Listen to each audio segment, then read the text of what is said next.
friends, Regen Ray here, filling in for Matty. I've hijacked his Zoom, all his documents, and everything to take over and give you this presentation today. Um, I just wanted to start off and let you know a little bit about who I am. So they call me Regen Ray, and I have a podcast called Secrets of the Soil. And about 6 years ago, I got very excited about what I discovered about soil and how a lot of the situations that we're in today and maybe some of the solutions that we have coming forward do start at the soil. I do love a dad joke, and so you'll get maybe a couple of those throughout the presentation and a pun here and there, just like Matty does too. So I know he'll giggle when he sees this replay, and for everyone else who watches this replay after today. So I wanted to give a bit of a framework that's helped me many times. Obviously, when we are in these positions to do coaching, we have coaches who coach coaches, and we get support and mentoring. And a framework that I've discovered recently, and I've kind of reworked it a little bit just to, give my own spin on it. And maybe you can take something away from this as well, is my lights, camera, action framework. And so most people kind of know that reference, so it's easy to remember. I feel like sometimes when you get these new frameworks, it's like there's something new in my memory. But I feel like most people get the lights, camera, action reference from like the show business. So the lights part of this framework is to spotlight a goal. So you want to shine a spotlight onto a goal that you want to work on, whether that be a weight loss goal, whether that be to start a herb garden, whether that be to go to an organic, farmer's market to get high quality produce, whether that be to go on a farm tour to better understand where your food is coming from. You need to put a spotlight on it. And so once you spotlight it, then it becomes more front of mind. You can see it. Now, to spotlight it, you might print that goal out and stick it on your computer screen so you see it every day. Some people put notes and stick it on their mirrors. So when they're getting ready in the morning, they can see their goal and manifest that. So that's the whole idea of spotlighting your goal. You want to shine light on it. You want to put it somewhere where you can see it often. And then we move into camera. And the reason why I like camera is because it's a little bit of a trickery thing. Because I know that I'm very guilty. I've done many different weight loss programs. Sometimes I say one thing and I'm acting differently. And so the camera's part of this framework is really about how do you act when the camera is on. That's probably the way that you need to start learning to act when the camera is not on. And so I feel like, we live in a world now where, influencers and people all around us, friends, family, they turn the camera on Instagram and they say something. And then you're sitting there going, that's not what I think is true. I saw you on the weekend drinking. You're not doing dry July at all. And so we need to think about how we're acting when the camera is on, and how do we train ourselves and how do we make that just our new normal and pretend that the camera is always on. And because people are always watching, and if not, you're watching yourself. So you need to be your own camera, your own lens to say, am I living authentically to the way that is going to help me get to my goal and what I'm putting in the spotlight? And I'm guilty of it as well. A lot of the work that I do is around regenerative agriculture and is supporting, high quality produce where the farmer, and every now and then it's late and the Uber Eats comes out, and so would I put that on Instagram? Probably not. So, I'm working on it as well. And it's something that we need to kind of massage that, that muscle. And then we move into action. And obviously, well, not obviously, but action is all about the actions that you take in order to set yourself up so that way you're always on camera in the right way. And so some of the actions you might take would be to detox your cupboards, remove it of different things that might cause you to slip up. An action for me could be to delete the Uber Eats app off my phone. So that way that vice isn't there, or it isn't easy, or I don't have 600 notifications coming at me saying, this favorite restaurant of yours is giving you 20% discount. You're like, ooh, that's tempting in a world of inflation. So the actions are about how do you set up your set, like in the showbiz, the actor doesn't just walk on the stage. Well, they do now with green screens and everything that magically appears behind them. But how do you set up your set in order to give you the right abilities to make the right decisions. So when the camera is on, and remember the camera is always on because you're your own lens, and you don't want to be capturing your own truths not to be true. So that is my little framework: lights, camera, action. Take notes, write it down, maybe implement it into your life. But that was just a little simple framework that I've come across and really like. And so the most important thing is to shine light on your goal. And you might have multiple goals, but just pick one that you really want to spotlight and focus on. And it's always nice when goals kind of waterfall into the next one. So by achieving, if this is true as a goal, then this other thing is more easier, or it's created a bit of a slippery slope to get into that goal. So that's kind of my little framework, and something I was planning to share today, depending on what were some of the things that people were stuck with during the discussion. But I also did create a little bit of a presentation that I'll share in a moment. I just want to frame this. So one of the goals for me is to really get more people connected with soil and connected with growing their own food, or knowing where their food comes from. That quality over quantity is really becoming more and more true. And I've done other presentations here for Matty in the past where it's all about regenerative agriculture and nutrient density. And I know Matty's done a bucket load of things on his podcast. And I've also spoken about this on the podcast. So I recommend you go and check those out to learn more about nutrition density. But the main thing is that quality over quantity is mattering more. And so, for highly grown, organic, nutrient dense apples at maybe $6 is better than a whole bag of apples at $2, but they're basically just empty substance. So that's kind of the framework. And what's more true is that when you control the full life cycle of vegetables and herbs and fruit, then you are more in tune with actually knowing the life cycle, what soil it grew in, who was around as it was growing. And I think there is a really big importance of the intention of the food that is being grown. And so if you are sowing seeds or seedlings to really feed the family and to nourish yourself, then you're giving that intention to the plants in order for that to be true and grow that for you. So a really quick presentation just to inspire you to get started in your own backyard. And so I've titled this presentation Grown by My Neighbour. And the reason why I've done that is because I want you to be able to grow something in your own backyard and then give that to a neighbor. So you want them to basically say, oh, this parsley that I've got is so delicious, it was grown by my neighbor. And so it all starts in our own backyard. And I think getting started, there's the slide about where I'm meant to tell you who I am. So before I go on to the slides, these are some of the projects that I work in. The main one at the moment, and I say at the moment is because I always change what I'm doing, is Soil Connect. And Soil Connect is a marketing and education agency for connecting people with soil. And that's part of this kind of presentation today, is how do we get people more in their own backyard, into community gardens, at farmers markets, and how do we, get people knowing where their food is coming from.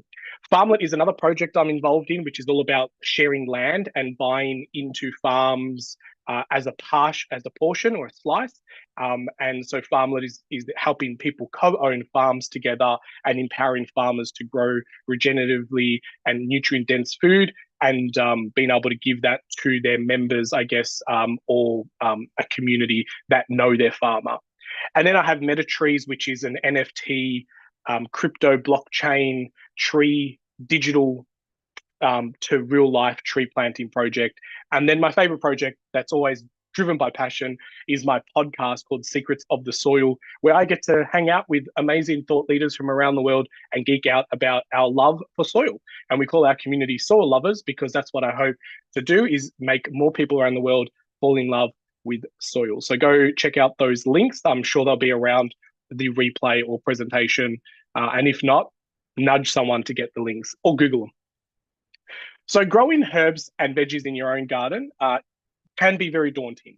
And I think because, most people don't grow up in a household where growing food is kind of like mopping and sweeping and doing the bed. And, you don't see a lot of people doing it these days. And so it doesn't become something that you learn via osmosis. So when you do get the opportunity, you might fail a lot, and that's okay because that's all part of the learning process. It's very sometimes difficult to get yields. And one of the things that happened during COVID is a lot of people went out and bought seeds to the point that they ran out alongside with toilet paper. And then people started growing food and they're like, the tomatoes are not growing and the carrots are just not working. And this, why is this so hard? And then they realized that growing food is actually quite hard. And then how does a bag of carrots cost $1? You know, where is this system kind of broken when you know how much energy needs to go in? And so being able to help people grow food in their own backyard means we're going to be able to take some of the pressure off that industrialized food system, whether it be veggies or meat, depending. So I guess the benefits of growing veggies at home and a herb garden is not just the yield and the produce, but there are a lot of researchers now that say that it's very therapeutic and very calming and almost a meditative kind of situation. So there's, you know, when someone's having a stressful day and like, I just need to get outside and go for a walk. You know, there are more and more researchers coming out that are proving that going into nature and breathing the air, touching the soil, smelling the pheromones is helping with reducing anxiety and even up to depression. So touching the soil with your bare hands and getting all the microorganisms inoculated onto your skin is very, very important and something that I do. I try not to wear gloves when I'm doing certain tasks, but obviously when there are other tasks at hand, gloves have to come in just to protect your hands and so forth. But even then, I'm trying not to use gloves as much as possible. But safety first, that is always important. So it can reduce money, save money. You know, some people argue that they're like, oh yeah, you know, it cost me $12 to grow these 4 carrots that I could have bought at the supermarket for $1. So it's not always about the money, and even, you know, to some degree, carbon footprint, because even in vegetables and stuff, there is a big carbon footprint in transporting these things around the world. And it's surprising how much food you think might be grown locally, but it's actually imported in cold storage and gas chambers to stop it from ripening until the right time. And that's no joke. That's exactly what's happening to our food at the moment. So to get started, you kind of, you know, hopefully the goal is to yield, maybe not the chicken, you know, having animals in your own backyard is a little bit difficult, and maybe rice as well. But the veggies on this plate, you can say come from your own backyard, or you can gift them to a neighbor who then says, my neighbor grew these. And so it all starts with choosing a good location, deciding on what things you want to grow. And I'll show you some tools and aids that I've put together, or, you know, where you can go in order to get more information. And make sure that you kind of set up, you know, you need to have the supplies, because there's nothing worse than, you know, setting up a garden and then all of a sudden it's like, I don't have a watering can, and then you're struggling to water. So get all the tools ready that you kind of need to get yourself started. So choosing the location, you need to, because veggies are growing fruit because these plants are growing something that you want to eat, it's really important that they do get good sunlight, because that's where their energy comes from, and that's how they exchange the nutrients into the soil by the sun and photosynthesis, which we probably learned at high school sometime. And I'm not going to go into the technical side of this because, you know, we don't need to know how photosynthesis works. All we need to know is that we need to put the plants in a position where they can get good amounts of sun. And the darker the green leaf, the more sun that plant normally needs. Understand your soil. So there's some things that you can do to understand whether you've got sandy soils, whether you've got silty soils or clay soils. And again, we're not going to go into the technical, but there are different types of soils. If you purchase soil from, say, big retailers, unfortunately what happens is, because they have to kill all the bad bacteria, a lot of those soils are pasteurized, which means they're put into like really cold storage, like frozen, or they're like heated up really hot to kill all the bad bacteria.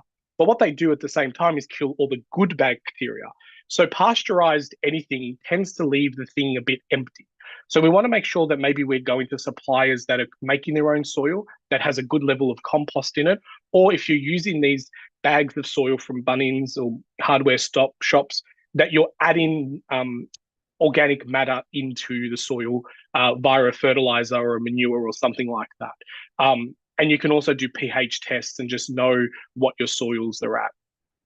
Then you also got to decide whether you're going to go from seeds to seed or from seedlings. So you can go to your hardware shops or your plant shops and you can buy seedlings that are already in trays and you just pull them out and put them into the soil.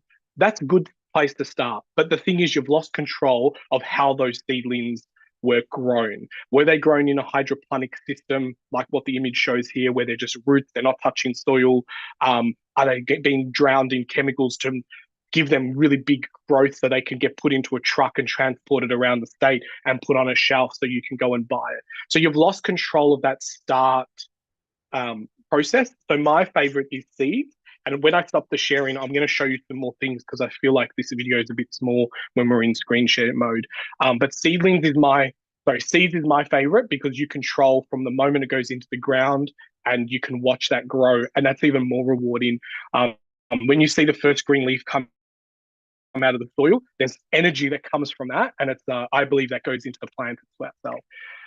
So watering and feeding the plants. And don't worry, I'm going to give you a guide that has all this listed out in a much more detail with extra references and things like that, and some links to seed companies and growing charts and things like that. So don't stress about the content. I'm just trying to plant the seed, pun intended. I told you they'll be here. Watering and feeding your plants. So one of the biggest problems that happens to plants is they're actually overwatered. That's one of the main reasons why leaves go yellow. Is because what happens is if the ground is too watery, good soil has a good balance of moisture and air. And the air is what creates the pathway for the roots to grow and for the exchange of minerals to happen underground, worms to come through, and other little life that happens under the soil that you kind of need a microscope, which is behind me, to actually see a lot of this life. When you overwater it, you basically are closing up all the air. Think of a sponge that's fully saturated with water. There's no air in it. And so when you lack air, a lot of the biology starts dying. You're basically drowning the life under the ground. And that causes the plant to start not being able to bring up its nutrients. And it also creates like a root rot, which means that the roots stop growing and they start rotting because they can't grow in really wet environments. So if you're growing things in pots, make sure that there's good drainage. You can put rocks down the bottom to help reservoir the water, but not touch the soil and the roots. So more information when you go down this rabbit hole, you can look at different methods of like raised garden beds and wicking beds and all that. But the point of this presentation is to get you interested in starting your own something in your own backyard. And I'm going to show you what I've got set up here in my co-working shared office. And so one thing that kind of pops up a lot is when people realize that common pests come up, slugs and, aphids. Those things can be quite demotivating, but just always try and see if there's a natural remedy or a natural way of dealing with that. Just going along and spraying chemicals, I don't think is a great result and going to cause a lot of issues, I guess, down the path, because you're also killing the biology in the soil. You're also putting it on your food, which you're then eating, and not a great system, in my personal opinion. And then it comes to harvest, and that's the most rewarding point. And sometimes what happens is people start growing food and they're like, oh my God, I've got so many pumpkins. I don't know what to do with them. Or I've got so much cabbage or basil, and it's too much. And so then you go down the pathway of preserving and different ways of keeping food for longer. Whether you blanch something and freeze it, or whether you turn, basil into pesto, or whether you can squeeze lemons and turn them into like lemon blocks and store them in the freezer for longevity. They're all the things that you can play around with once you start getting a yield and you get produce to harvest. So there are a lot of popular herb gardens. And again, I'm going to show you this growing chart, which you can pick up from Bunnings. Again, I'll do it when the screen is bigger, because I hate when people do video references in share mode. But mint is really easy to grow. It's almost classified as like a weed. It just won't stop growing. Mint, you can basically cut it down to nothing and the plant will still grow just from the roots being in the ground. Chives, onions, garlics, basil, parsley, they're all things that are really, really easy to grow. They kind of take care of themselves and don't require a lot of work. And then we move into other things, like things that are seasonal. They might require, bees and bugs to pollinate them. Then it can become a little bit more difficult, but also more rewarding and more fun. So that was hopefully enough to get you excited about growing something in your own backyard. I'm going to share a link that will take you to a Drive folder, and it has those slides, and it also has a document. And I'll just quickly share that document if I can get the right screen opened, because I've got a billion tabs today, as always. I'll take this out of the tabs because it freaks some people out when they see how many tabs I've got. So if I share my screen and go to this one. So this is the document that I'm going to be sharing with you as well. And so this is getting started with growing herbs and veggies at home. So this got a lot more details, goes a little bit more into detail about like, growing at home, choosing the right plants. My favorite supplier is Survival Seeds at the moment. And again, I'll show you the seeds I've got here, all from Survival Seeds. They've also got this amazing climate map, which I think is really good. So growing the right food at the right time is important, and putting the seeds in the ground is important. So this is a map of Australia, and it shows you all the different, tropical, subtropical, arid, temperate, and cool. And so when you go into the hardware stores or the plant shops, they will have on the packet, what zone that's to grow for. And then this growing chart will also help you with that as well. So this is a really cool resource in order to know where you live and like what zone you are. But honestly, a lot of the patterns have changed lately. Like you've got to really know, okay, this seed requires cold ground, and it's been a lot warmer than usual in winter. So, let's make an educated guess. Just because it says March doesn't mean, or it says June doesn't mean you have to plant it in June. So yeah, understanding your space, your zone, some of the tools you'll need, like a little spade and pruning spear, pruning scissors, garden gloves, watering can. They're the kind of core to get started with. How to prepare your soil, clearing the area. It's always good to kind of aerate it a little bit. And then, if you've used bad quality kind of soil, then you can add compost and fertilize. And even over the years, you should be topping that up and adding that. How to plant the seeds, spacing them correctly. The one thing I like about Survival Seeds now as well is that I've got no affiliation with them, just really like the way that they run their business. They give you little QR codes on the seed packets now, which they've just launched, and you can scan that and get more information about that seed and how to plant it and all that. Correct depth matters as well. So that's important too. Pest control, like what to do if common things happen. And in the document, I've got some like natural things you can do. So for instance, with slugs or snails, you can crush up like eggshells and put them along around the garden, because the slugs don't like doing that. Or you can set up things such as beer traps, but some people don't like that because it actually kills the slugs. They kind of drown in the beer. They're attracted by the sweetness. But you can also use things like copper tape. So again, this is not to geek out about how it works, but just so you know that there's a reference, and then you can go on YouTube and say, how does snail and copper tape work? And things like that.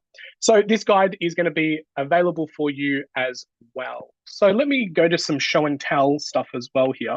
So the first thing I did was talk about Survival Seeds. So what I love about Survival Seeds is you can get like winter packs, you can get summer packs, autumn packs, and they come with all the seeds in there, and they're quite reasonably priced.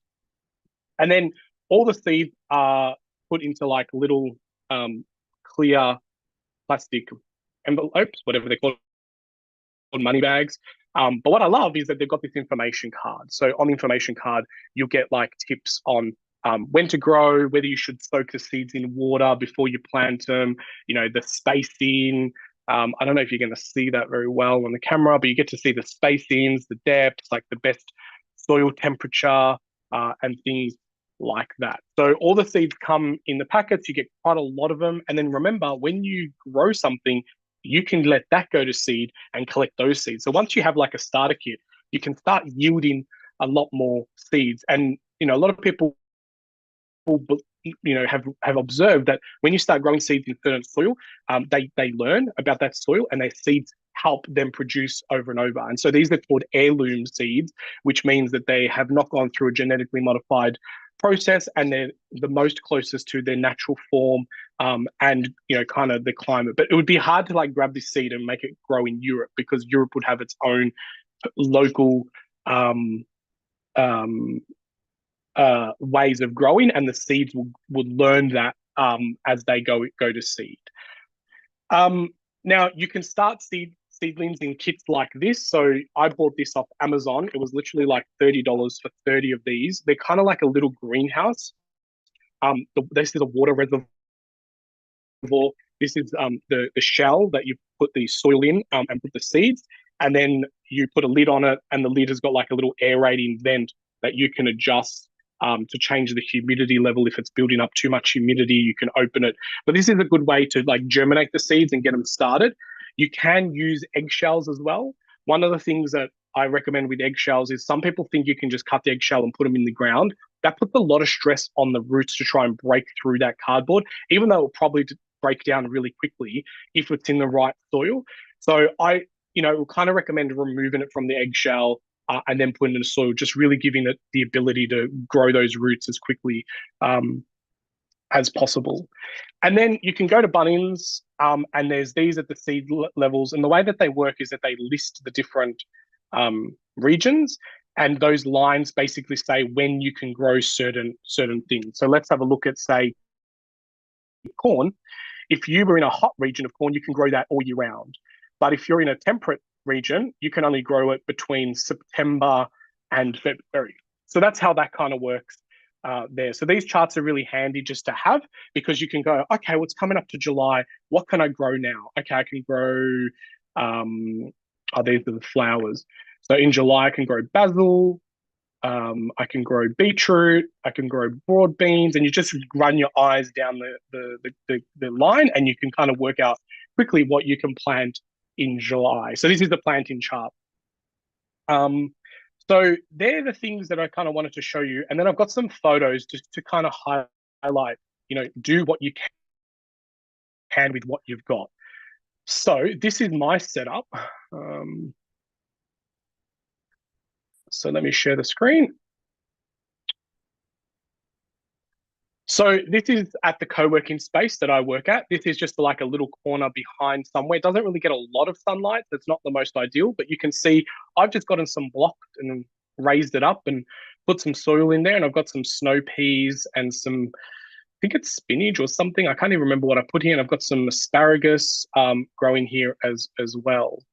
So that's one of the, is this going to go in the same window? No, it's not. Let's see if I can use the arrows. Oops, no, I can't do that. All right, 2 seconds.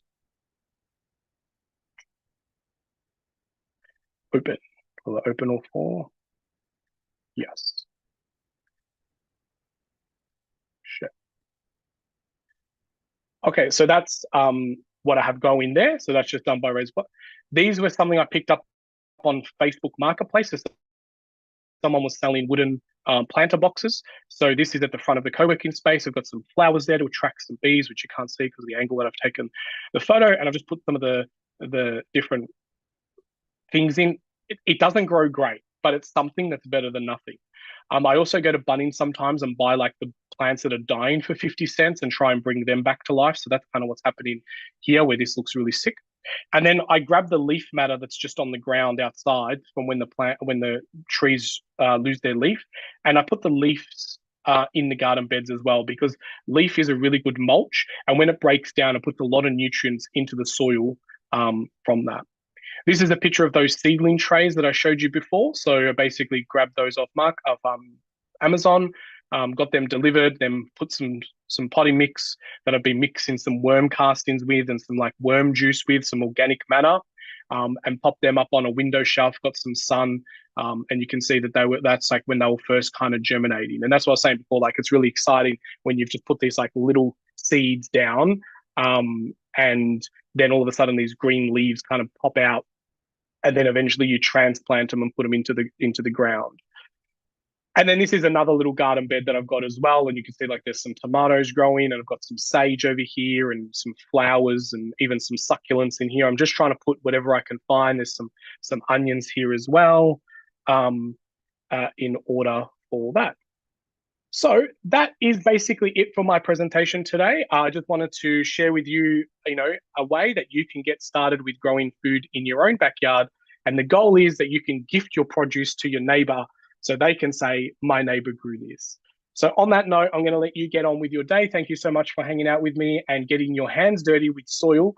The links will be around for you to go watch and interact and go down this wonderful rabbit hole. There's heaps of content on YouTube for you to really get outside and get your hands dirty, which is my little catchphrase that I say at the end of every podcast. So on that note, I'm Regen Ray, and until next time, our paths cross. Get outside, get your hands dirty, and keep digging deeper into the wonderful world of soil.